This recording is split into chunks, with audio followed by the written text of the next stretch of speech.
이제 첫 번째로 욥에게 말하는 사람은 그의 친구 엘리바스라고 합니다. 엘리바스의 이름의 뜻은 하나님은 심판자이시다라는 그런 의미, 하나님은 정금이시다라는 그런 의미를 갖고 있다고 하죠. 그는 여러 가지 이야기들, 비유를 통해서 욥에게 말을 하지요. 그러면서 욥에게 먼저 말을 합니다. 너가 다른 사람을 도울 때에는, 즉 손이 늘어진 자, 넘어진 자, 무릎이 약한 자들, 이런 사람들을 도울 때에는 위로하는 자로서 살았는데 왜 너의 절망 앞에서는 그렇게 자신의 태어남을 원망하고 또한 자신이 태어나지 않았으면 좋겠다라는 절망에 한탄만 하고 있느냐라고 이렇게 욥에게 위로 아닌 위로, 꾸짖음 아닌 꾸짖음을 하게 됩니다. 막상 내가 남을 위로할 때는 그렇게 잘하더니 막상 내가 그런 일을 닥치니까 왜 이렇게 이 모습이 이 모양이냐라는 것이죠. 그렇게 일종의 책망같이 느껴집니다. 그런데 분명한 것은 욥이 그렇게 살았다고 한다 할지라도요, 욥이 그런 위로자로 살았다 할지라도 자기 자신에게 닥친 것 앞에서는 또한 이렇게 연약할 수밖에 없는 게 인간입니다. 그렇다면 위로하지 말아야 되느냐, 다른 사람을? 아닙니다. 비록 나에게 닥쳤을 때는 그것이 참 아픔이고 힘듦이 되어버리고 위로가 되지 못한다 할지라도 우리에게는 위로자의 역할은 나의 부족함에도 불구하고 감당해야 된다는 것이죠. 그러나 책망할 때는 또 조심해야 됩니다. 다른 사람을 책망하는 데는 그에 앞장서면서 자기가 또한 실수하고 잘못한 것에 대해서는 너그러운 자가 되어서는 또는 안 된다라는 것이, 이게 반도가 되어서는 안 되는 것이죠. 그런 가운데 엘리바스는 계속해서 말합니다. 왜 사람이 고난을 당하는가? 그것은 바로 인과응보다라는 것입니다. 하나님께서는 사람의 잘못을 심판하시고 또한 착한 행동은 칭찬하시는 권선징악의 하나님이시라는 것이죠. 그러므로 욥이 이러한 고난을 받았을 때 그가 먼저 해야 될 일, 깨달아야 될 것은 뭐예요? 자신의 죄를 회개하는 것. 왜 이 고난을 받았는가가 아니라 자신의 죄를 회개해야 된다. 하나님은 권선징악의 하나님이시기 때문이다라고 말하고 있는 것이죠. 여러분 어떻게 생각하십니까? 틀린 말은 아닙니다. 틀린 말은 아니죠. 우리 하나님께서는 선한 자에게 선한 것으로, 악한 자에게 악한 것으로 반드시 보응하시는 분이시죠. 그런데 여기서 우리가 분명히 알 수 있는 것은 하나님은 그것을 넘어서는 분이시라는 것입니다. 만약에 권선징악, 인과응보라는 이 법칙 아래에 하나님을 두고자 한다면요, 하나님은 그 법칙 아래에서 움직이는 존재일 뿐입니다. 그렇죠?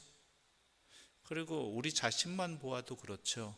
만약에 인과응보이고 권선징악의 하나님이시라면, 그 법칙 아래에서 움직이시는 분이라면 아마 우리 지구상에 아무도 존재하지 못할 것입니다.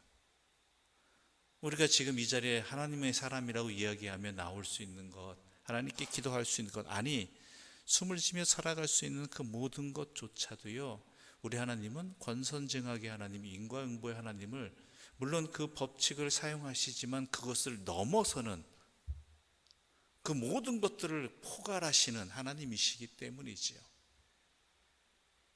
그렇기 때문에 우리에게, 죄인인 우리들에게 예수 그리스도를 이 땅에 보내시고 그분을 십자가에 못 박으시는 은총을 베푸신 것 아니겠습니까?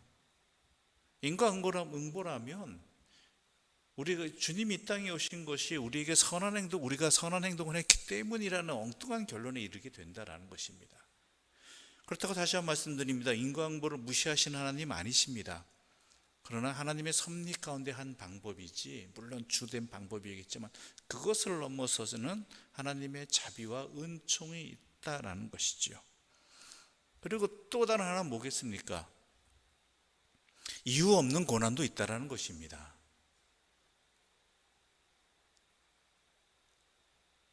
아닌 땐 굴뚝에 연기 날까라는 말이 있지만 아니 땐 굴뚝에도 연기 납니다.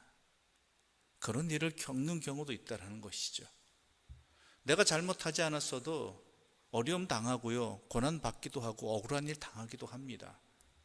그런 세상에 여러 가지 이치와 섭리가 있는데, 그런 상황들이 있는데, 그것을 단순히 인과응보라는 윤리적 논리 속에서 판단해 버린다라면 그건 인생살이 잘못 알고 있는 것이지요. 세상살이 잘못 알고 있는 것입니다. 마치 자신이 알고 있는 게 전부인 것처럼 여기는 모습이 엘리바스의 모습입니다. 아니, 더 정확히 얘기하자면 자신이 알고 있는 것을 또한 세상의 모든 것들을 거기에다 껴 맞추려고 하는 곡학 아세, 즉 자신의 자그마한 지식으로 모든 것을 판단해 버리는 그런 어리석은 자의 모습이 바로 엘리바스의 모습이라는 것이죠. 엘리바스는 그 말을 이러저러한 설명을 하고 있습니다. 그러면서 또한 얘기합니다. 우리 하나님은 자비로우신 분이기 때문에 돌이키고 회개하는 자에게는 반드시 용서해 주시는 분이다. 그건 맞습니다. 그러나 또한 하나님은 그러신 분이기도 하지만 때로는 그 용서도 어느 때는 한계라기보다는 때가 이르면 그때를 놓치면 안 된다라는 것도 분명히 알아야 된다는 것이죠. 그렇죠? 우리가 이 세상을 떠나는 날, 아니면 종말의 때가 오게 된다라면 그때는 하나님의 용서와 자비가 끝나는 날이 되어지는 것이죠. 이러한 것들이 오늘 본문의 엘리바스를 통해서 우리가 또한 이 사람의 얘기를 통해서 반대급부로 깨달을 수 있는 자리가 되는 것입니다. 우리 주님이 이 땅에 오셔서 하신 행적들을 보게 되면 인과응보라면은 도저히 말이 안 되는 이야기들이죠. 죄인들을 찾아오셨습니다. 그들과 함께 하셨습니다. 그들을 고쳐주셨습니다. 그들과 함께 식사를 하셨습니다. 그들에게 위로를 해주셨습니다. 그렇다면 인과응보의 논리 속에서 이 예수님 행동은 말이 안 된다라는 것이죠. 죄 지은 자에게 죄를 책임을 물어야 되는 것이고, 또한 주님이 함께 하시고 즐거워하시고 상 주시고 위로하실 분들은 잘한 일을 한 사람들, 그러한 사람들이라고 보아야 되는데 그렇지 않았다라는 것도 엘리바스의 말에서는 또한 연결되지 않는 모습이 되는 것입니다. 무엇보다도 엘리바스는요, 처음의 모습이, 그 안타까운 모습이 친구의 아픔을 보고 함께 고통스러워서 차마 말을 못하는 그 7일간의 모습이 계속 이어져야 했습니다. 왜냐하면 처음에는 위로의 말로 주어졌을지 모르겠지만 이게 욥과 주고받으면서 어떻게 돼요? 위로자의 모습이 아니라 판단자의 모습이 되고 정죄자의 모습이 되는 것이죠. 자기의 말을 인정하지 않음으로 욥이 자기의 말 속에 거듭거듭 반박함으로 도리어 욥에게 또한 말로 상처를 주고 어려움을 주는 그러한 자가 되어 변질되어 버렸다는 것이죠.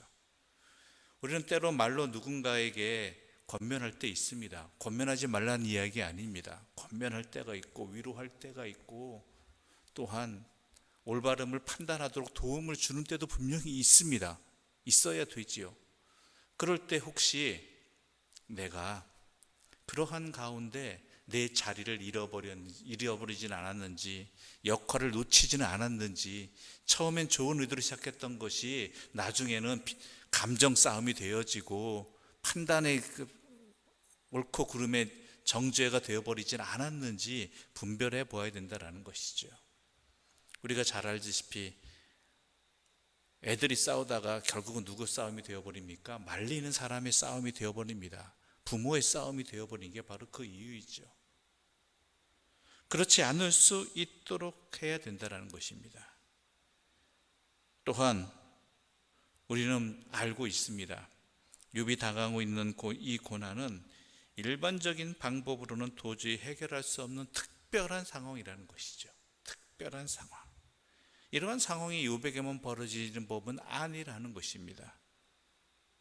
그러므로 이러한 욥의 절규에 대해서 우리는 내 생각과 내 판단 속에 머무는 것이 아니라 함께 하나님의 뜻을 구하는 기도를 하고 하나님의 뜻 앞에서 같이 겸손해져야 되는 그러한 신앙의 모습이 엘리바스의 모습이 되어야 되고 또한 우리들의 모습이 되어야 하는 것입니다.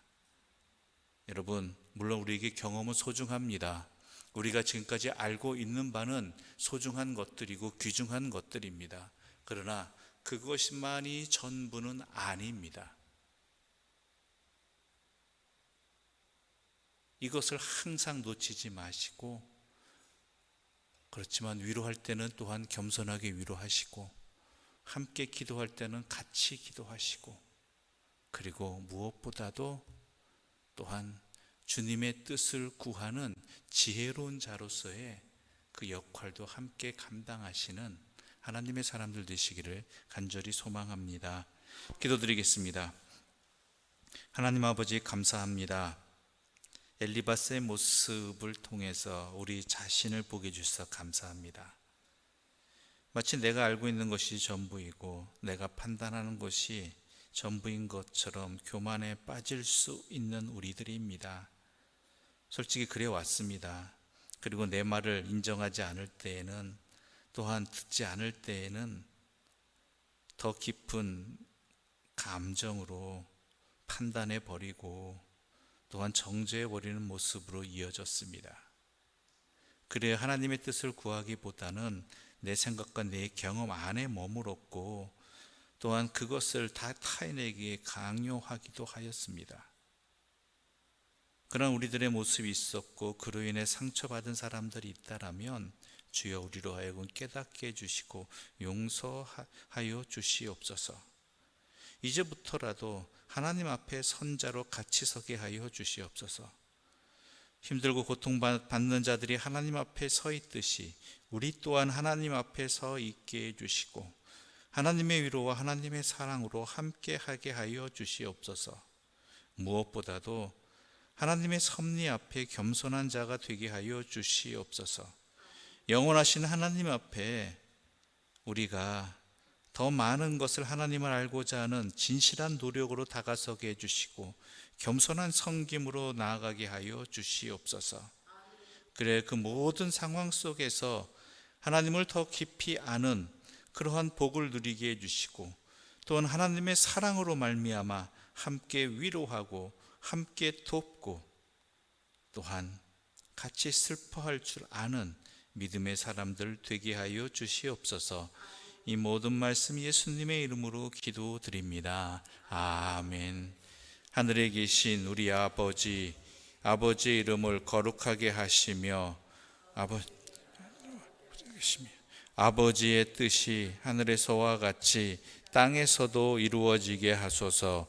오늘 우리에게 일용할 양식을 주시고 우리가 우리에게 잘못한 사람을 용서하여 준 것 같이 우리 죄를 용서하여 주시고 우리를 시험에 빠지지 않게 하시고 악에서 구하소서.